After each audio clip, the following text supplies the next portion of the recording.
बिस्मिल्लाहिर्रहमानिर्रहीम। अस्सलाम वालेकुम। पारा नंबर 26 सूरह फ़तह की आयत नंबर 16 से हम शुरू करेंगे, जिसके मुताबिक ना अंधे पर कोई गुनाह है, ना लंगड़े पर कोई गुनाह है और ना ही मरीज़ पर कोई गुनाह है अगर ये शरीके जिहाद ना हों तो। अगली आयत में बयान किया जाता है, और जो शख्स अताअत करता है अल्लाह और उसके रसूल की, दाखिल फरमाएगा इसे बागात में रवां हैं जिनके नीचे नहरें, और जो शख्स रूगर्दानी करेगा अल्लाह ताला इसे दर्दनाक अजाब देगा। फिर बयान फरमाया गया, यकीनन राज़ी हो गया अल्लाह ताला उन मोमनों से जब वो बैत कर रहे थे आपकी इस दरख्त के नीचे, बस जान लिया इसने जो कुछ इनके दिलों में था, बस उतारा इसने इत्मीनान को इन पर, और बतौर इनाम इन्हें यही करीबी फतह बख्शी और बहुत सी गनीमतें भी अता की जिनको वो अनकरीब हासिल करेंगे, और अल्लाह सबसे ज़बरदस्त बड़ा दाना है। ए ग़ुलामान मुस्तफ़ा, अल्लाह ने तुमसे बहुत सी गनीमतों का वादा फरमाया है जिन्हें तुम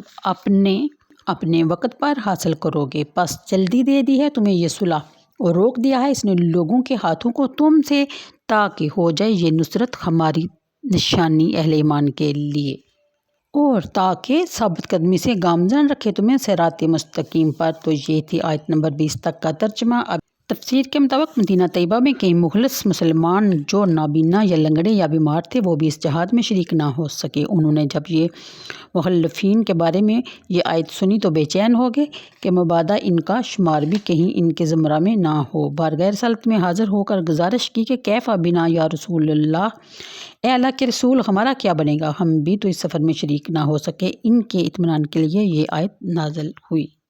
अगली आयत में हज़ूर सल्लल्लाहु अलैहि वसल्लम के दस्ते मुबारक पर बैत करने की अहमियत को बयान किया गया। अल्लाह के रसूल सल्लल्लाहु अलैहि वसल्लम के दस्ते मुबारक पर हाथ रख कर बैत करना कोई मामूली बात नहीं है। ये हाथ अल्लाह का है।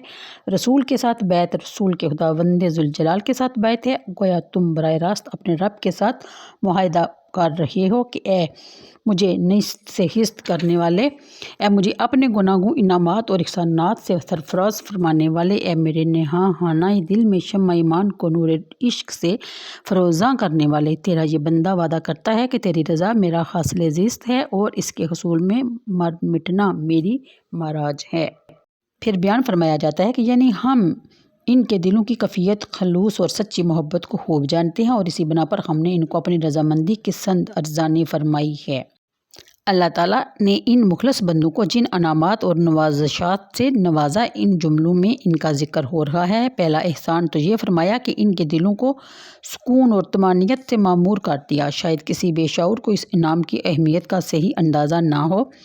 आप किसी ऐसे शख्स से इसकी कदर व कीमत पूछें जो चारों तरफ से दुश्मन के नरगे में हो, दुश्मन से नबर्द आज़माक होने के लिए इसके पास हथियार भी ना हो, और अपने वतन और अपने दोस्तों से सैकड़ों मील दूर हो। ऐसी हालत में पाँव ना लर्जें, हाथ ना कांपे, आंखें हीरा ना हों, दिल जवान रहे, रूह पर शबाब की कफ़ियत तारी हो, दुश्मन की कसरत इसका असला और इसका माहौल इसके लिए हिम्मत शिकन ना हो, बल्कि इसके हौसलों और अज़ाइम को नई कुव्वत से सरशार कर रखा हो। इससे पूछो व अनज़ालस सकीनाता अलैहिम, कैसी नेमत है, कितना बड़ा एहसान है। ये नाम किन लोगों को दिया गया?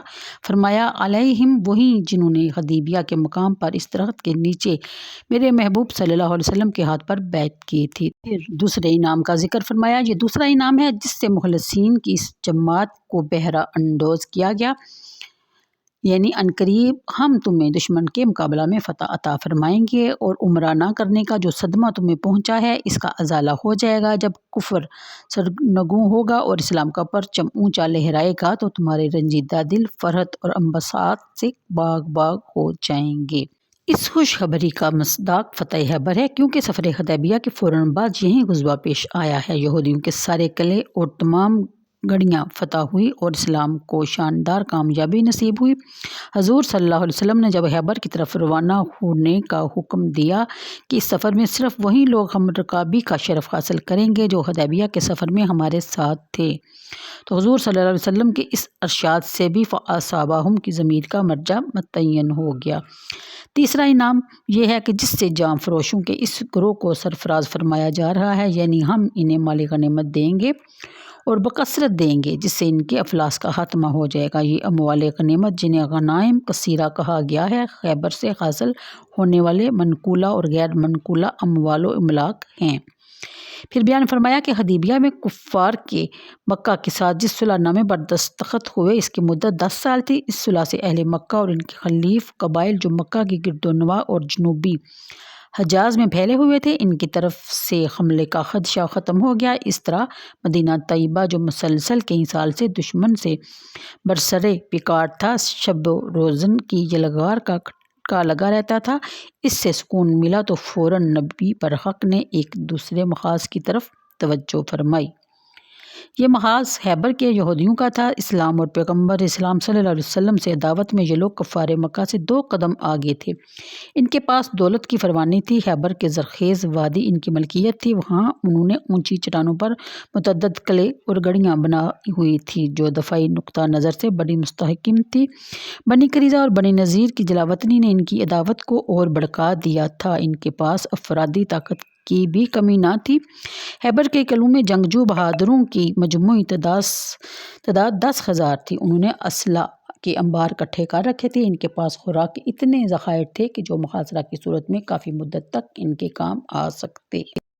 عرب کے مشرک قبائل پر ان کا اعتماد باقی نہ رہا تھا۔ حجاز میں مختلف مقامات پر وادی القرا تیماء میں جو یہودی قبائل آباد تھے اور وہ ان کا ساتھ ملا کر مدینہ پر چڑھائی کرنے کے منصوبے بنا رہے تھے۔ قبیلہ غطفان سے بھی ان کی گہرے تعلقات تھے۔ ایسی خطرناک اور کینہ توز دشمن کی طرف سے صرف نظریہ انہیں حملہ کی تیاری کے لیے مزید مہلت دینا سرور عالم صلی اللہ علیہ وآلہ وسلم کی جنگی حکمت عملی کے خلاف تھا۔ حضور صلی اللہ علیہ وآلہ وسلم نے خیبر پر حملہ کرنے کی تیاری شروع کر دی اور اس مہم میں شرکت کے لیے فقط ان بہادروں کو دعوت دی گئی جو حدیبیہ کے مقام پر بیعت رضوان سے مشرف ہوئے تھے۔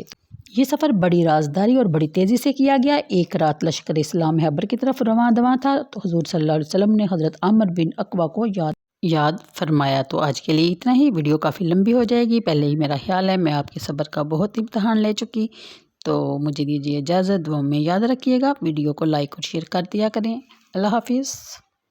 اپنے جذبات کو کچل کر دوسروں کے جذبات کا احترام کیجیے، یہی وہ منزل ہے جہاں انسانیت تکمیل پاتی ہے۔